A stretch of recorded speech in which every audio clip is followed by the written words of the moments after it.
Dutchman Nicky Terpstra is still leading the way in cycling's Tour of Qatar following Wednesday's fourth stage. The course may be pretty flat, but the desert route has been giving the riders a far from easy time. Sarah Coates spent a day with one of the sport's emerging teams.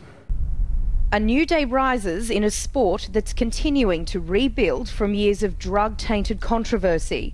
Australia's Orica Green Edge team are one of the fresh faces in world cycling, emerging just 4 years ago. Some people think we are not really serious because we have so much fun, but that's the way Australians does it, and the people coming in this team from other countries follow that route. The team are currently in Qatar. It's part of a demanding competition schedule for these riders and their crew.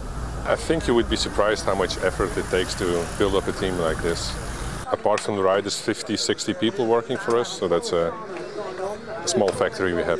Painful leg cramps and constant challenges from rivals are the least of these riders' worries.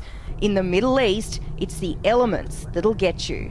Crosswinds are pretty hard to explain unless you're really out there, but you'll see if the wind's coming from the side. You'll go into echelons, you call it, so if you can make the front, but if you're caught at the end, there's only so much road. You'll be either in the desert, in the dirt, or you go back to the next group. If racing flat out through a choking sandstorm with burning lungs and stinging skin won't see them quit, then receiving treatment on the road for open gravel wounds will definitely slow riders down.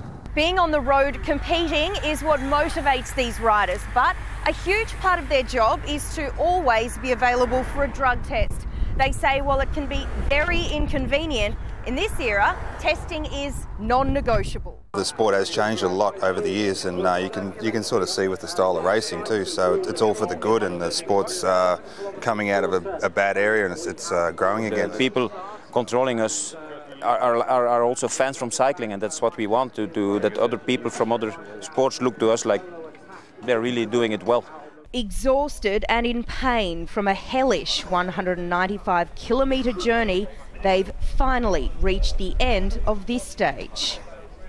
For me, that's probably one of the craziest stages I've seen. Just, yeah, the windstorms with the sand blowing over the road, it was like going to war. It's almost like an end times apocalypse type of scenario, and I think people start to go push it even a little harder just in a panic. But memories will fade and they'll be back to do it all again tomorrow. Sarah Coates, Al Jazeera, Doha.